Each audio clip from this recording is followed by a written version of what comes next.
I was driving late that night, later than I had planned, on a road I didn't know well. It was one of those quiet two-lane highways surrounded by trees on either side. My headlights barely seemed to cut through the darkness, and there wasn't another car in sight. I was tired, but all I could think about was getting home after spending the weekend at my buddy's place in the next town over. It had been a nice enough visit, but all I wanted now was to crawl into my bed and get some sleep. That's when I saw him. At first, I didn't know what I was looking at. My mind wasn't quite processing it. A figure was standing by the side of the road, barely visible in the dim light of my headlights. As I got closer, I could make out that it was a man. He had one arm extended, his thumb out, like people used to do when they were hitchhiking. Except you didn't really see hitchhikers anymore, especially not out here in the middle of nowhere at this time of night. I don't know what made me slow down. Maybe it was the fact that he was standing there alone, looking so lost and out of place. Or maybe it was something else, a feeling I couldn't quite shake off, like an itch at the back of my mind. Either way, before I knew it, I had eased my foot off the gas and started pulling over. As I rolled to a stop next to him, I kept the engine running and cracked the window just enough to speak. "You all right?" I asked, though even as the words left my mouth, I wasn't sure what I was expecting him to say. The man leaned down toward the window, and that's when I noticed his face, or rather, the lack of it. He was wearing a hood, pulled low over his head, casting his face in shadow. I couldn't see his eyes, but I could make out the sharp outline of his chin and the way his breath puffed out in small clouds in the cool night air. He didn't say anything at first, just stood there in that eerie silence, and for a moment I thought maybe I had made a mistake stopping for him. "I need a ride," he finally said, his voice low and rough, like he hadn't spoken in a long time. "Just to the next town. That's all." I hesitated, glancing around as if there was someone else I could ask for advice. But of course, there was no one. It was just me and this guy, and the road stretched on ahead like an endless ribbon disappearing into the dark. I considered my options. I could just say no, hit the gas, and leave him standing there. But what if he really was stranded? What if he was in trouble? I didn't want to be the kind of person who left someone out in the cold if they needed help. And the next town wasn't that far, maybe 15 or 20 minutes away. I figured I could handle that. "All right," I said, finally unlocking the door. "Get in." The man didn't thank me. He just walked around to the passenger side, opened the door, and slid into the seat without a word. As he did, I got a whiff of something, a strange smell I couldn't quite place, like wet earth mixed with something metallic, maybe copper. I tried not to think about it as I pulled back onto the road. For a while, neither of us said anything. The only sound was the low hum of the engine and the occasional crunch of gravel under the tires when I drifted too close to the edge of the road. I kept my eyes straight ahead, trying to focus on driving, but I could feel the man's presence beside me, a heavy, unsettling weight in the car. Every now and then, I'd glance at him out of the corner of my eye, but he didn't move. He just sat there, staring straight ahead, the hood still pulled low over his face. "Where exactly are you headed?" I finally asked, more to break the silence than because I cared. "The next town," he repeated, his voice barely above a whisper. "Just drop me off when we get there." I nodded, gripping the steering wheel a little tighter. Something about his tone sent a shiver down my spine, but I couldn't put my finger on why. There was something off about this whole situation, but I couldn't quite figure out what it was. Maybe it was the way he spoke, or the way he smelled, or the fact that he hadn't given me his name. Or maybe it was the way the road ahead seemed darker than usual, like the night was closing in around us, swallowing the car in its inky blackness. We drove in silence for what felt like an eternity. The trees lining the road loomed tall and menacing, their branches reaching out like skeletal fingers, casting twisted shadows across the pavement. I tried to shake off the feeling of unease, telling myself I was just tired, that my mind was playing tricks on me. But no matter how hard I tried, I couldn't shake the sense that something was wrong. "You've been on this road long?" the man asked suddenly, breaking the silence. I blinked, caught off guard by the question. Not really," I said, my voice sounding too loud in the quiet car. "I'm just passing through, heading home." He didn't respond right away, but I could feel him watching me now, his gaze heavy and intense, even though I couldn't see his eyes. "Strange things happen on these roads at night," he said after a moment, his voice low and distant. "Things you wouldn't believe." I forced a chuckle, trying to lighten the mood. "Yeah? Like what?" "Like people disappearing," he said, his tone flat, matter of fact. "People driving along just like you, and then they're gone. No one ever sees them again." A cold knot of fear tightened in my stomach. I told myself he was just messing with me, trying to spook me for some reason. But there was something in the way he said it, something so calm and detached that made my skin crawl. "Is that right?" I said, trying to keep my voice steady. "Well, I don't plan on disappearing anytime soon." He didn't laugh, didn't even crack a smile. He just turned his head slightly, enough that I could almost see his face under the hood, though the shadows still hid most of it. "You never plan on it," he said quietly, "but it happens just the same." I swallowed hard, my hands gripping the steering wheel so tight my knuckles were white. I wanted to tell him to shut up, to stop talking, but I didn't. Instead, I kept my eyes glued to the road, silently willing the miles to pass faster. We were close to the next town now. I could see the faint glow of distant streetlights in the distance, and relief washed over me. Just a few more minutes, and this would all be over. I'd drop him off, go home, and try to forget about this weird encounter. But then the car started to slow down. I frowned, pressing my foot harder on the gas, but the car didn't respond. The engine sputtered once, twice, and then died completely. The headlights flickered and went out, plunging us into total darkness. "Damn it," I muttered, turning the key in the ignition, but the car wouldn't start. It was completely dead. "Problem?" the man asked, his voice calm, almost amused. I didn't answer him. I didn't trust myself to speak. Instead, I fumbled for my phone, but when I turned it on, there was no signal. Not even a single bar. Of course. I glanced over at the man, my heart pounding in my chest. He was still sitting there, perfectly still, as if nothing was wrong. But there was something different now. The air in the car felt heavier, thicker, like it was pressing down on me, making it hard to breathe. I'll get out and take a look," I said, forcing the words out. I opened the door and stepped into the cold night air. The silence outside was deafening. No wind, no insects, no distant hum of traffic. Just nothing. It was like the world had stopped.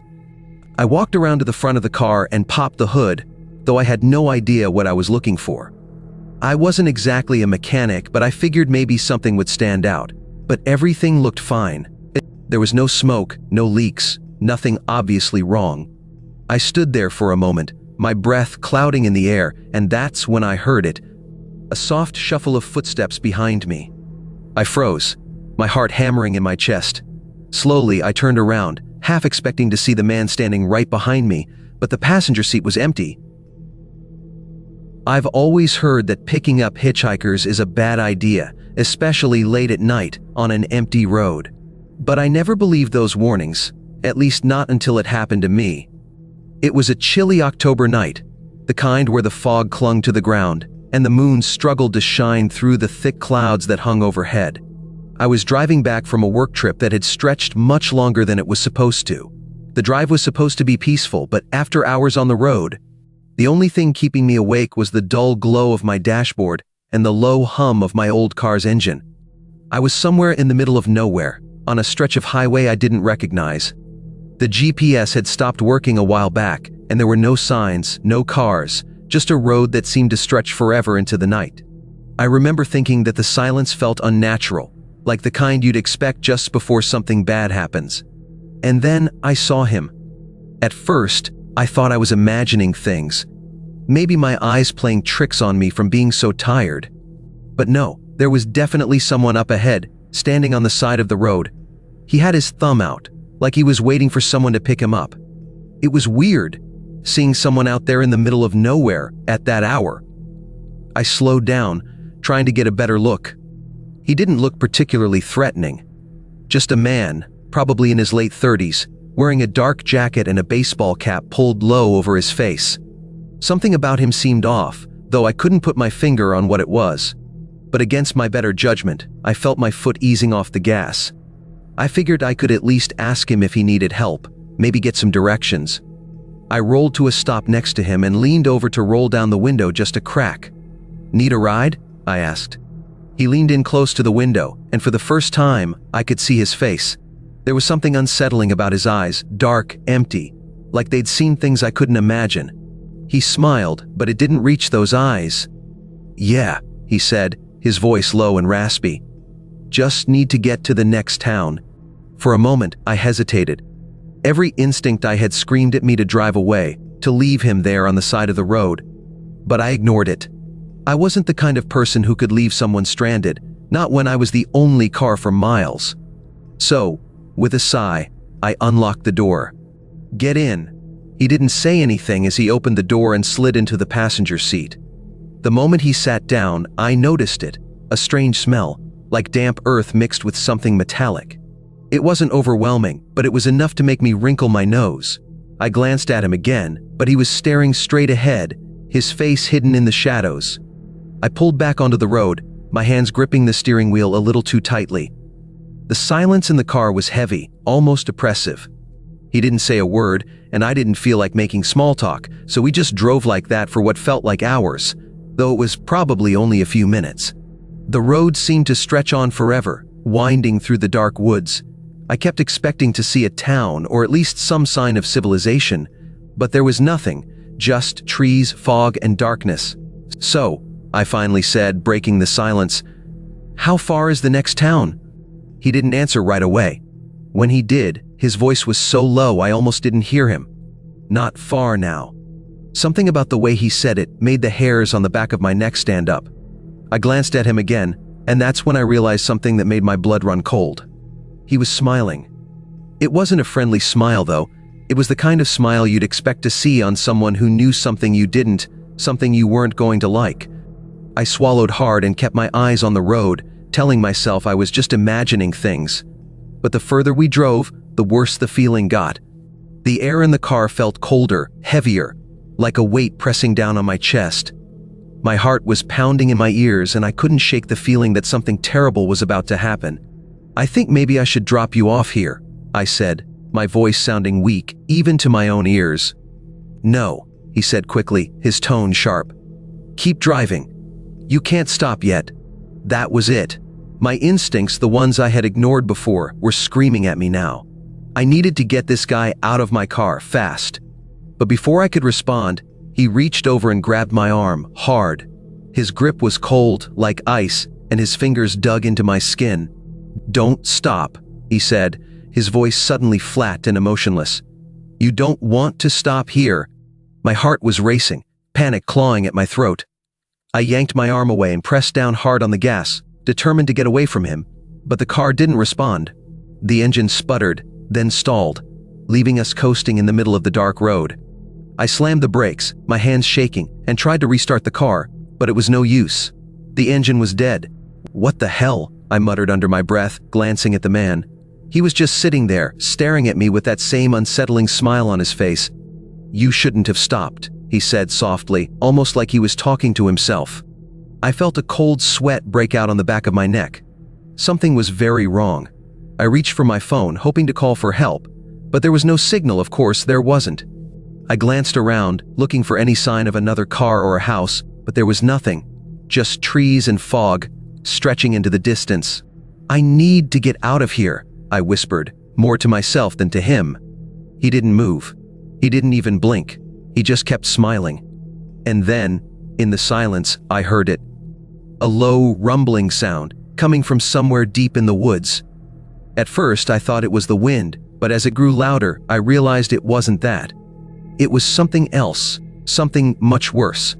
"What is that?" I asked, my voice trembling. The man's smile widened, and for the first time, I saw something behind his eyes, something dark and hungry.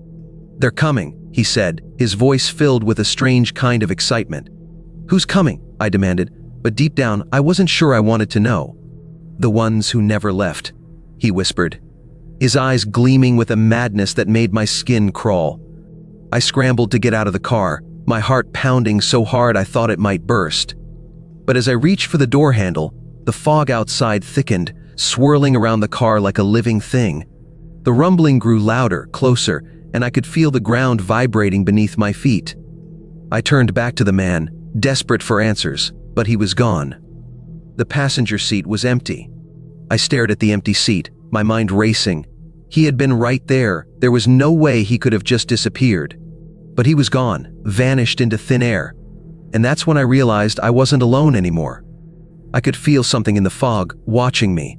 Dozens of eyes, maybe more, hidden just beyond the swirling mist.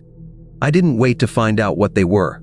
I yanked the door open and ran, my feet pounding against the pavement as I sprinted down the road. I didn't know where I was going or how far I would have to run, but I knew one thing for sure. I couldn't stop. Not until I was far, far away from whatever was lurking in that fog. But no matter how far I ran, the rumbling never stopped. It followed me, growing louder with every step until it was all I could hear. And I knew, deep down, that I would never make it out of those woods. Not alive. And now, every time I drive down an empty road late at night, I can still hear it, the rumble in the distance, like a warning, reminding me of the night I picked up the wrong hitchhiker. And the one ride I'll never forget. I was driving late at night, heading home after visiting my friend in the next town over. It was a long, dark road, the kind that makes you feel like you're the only person in the world. The trees along the sides looked like shadows, and there wasn't another car in sight. My gas tank was low, but I figured I could make it home. Then, up ahead, I saw someone standing by the side of the road, a hitchhiker. At first, I didn't want to stop. My mom always told me to never pick up strangers. But there was something about him, maybe the way he stood, hunched over, looking so alone, that made me slow down. He was tall, wearing a hooded jacket that hid most of his face. I thought, maybe he's just trying to get home like me. I pulled over and rolled down the window just a bit. "Where are you headed?" I asked. "Town," he said quietly, his voice low and rough. That was the same direction I was going. I hesitated, but then unlocked the door. He slid into the passenger seat without saying another word. The silence between us was thick as I started driving again. I tried to make small talk, but he didn't answer much. Just short, quiet replies. His hands rested on his knees, but something about the way he held them felt tense, like he was ready to move fast. I kept driving, feeling more uneasy with every passing mile. The road seemed darker, the trees thicker, and the silence heavier. Then, out of nowhere, he spoke. "You ever wonder what it's like to disappear?" he asked, his voice low but cold. My heart skipped a beat. "What do you mean?" I asked, trying to keep calm. He didn't answer right away. Instead, he slowly turned his head and looked at me. I couldn't see his eyes under the hood, but I could feel them staring, like they were boring into me. "Sometimes," he said softly, "people just vanish, and no one ever finds them." Chills ran down my spine. I glanced at him, my knuckles white as I gripped the steering wheel. My mind raced. Was this guy dangerous? I thought about pulling over and making him get out, but we were in the middle of nowhere. No lights, no houses, nothing but endless trees and road. Suddenly, he reached into his jacket. My heart pounded in my chest. I was sure he was going to pull out a weapon. My foot hovered over the brake, ready to stop the car, but then he just pulled out a piece of paper. He held it up to me. It was a picture of a missing person, a woman, young, with bright eyes and a smile. "Do you know her?" he asked, his voice still cold. I shook my head, too scared to speak. He crumpled the paper and stuffed it back into his jacket. For a long moment, he didn't say anything, and the car felt like it was moving slower, like time was stretching out. Then he muttered, almost to himself, "I didn't think so." I kept my eyes on the road, heart racing, mind full of panic. I wanted him out of my car, but I didn't know how to do it without making things worse. After what felt like hours, the lights of the town appeared in the distance. I've never been so relieved in my life. I slowed down as we reached the edge of town and pulled over by a gas station. "This is as far as I go," I said, trying to sound calm. He didn't move for a second, just sat there, staring ahead. Then, without a word, he opened the door and stepped out. Before he shut the door, he leaned in one last time, his face still hidden in the shadow of his hood. "Be careful," he whispered. "Not everyone you meet on the road is friendly." And then he was gone, disappearing into the darkness like he was never there. I locked the doors, floored the gas pedal, and didn't stop driving until I was safe inside my house. I never picked up another hitchhiker after that. And every time I drive that road at night, I can't help but look in the rearview mirror, wondering if I'll see him again.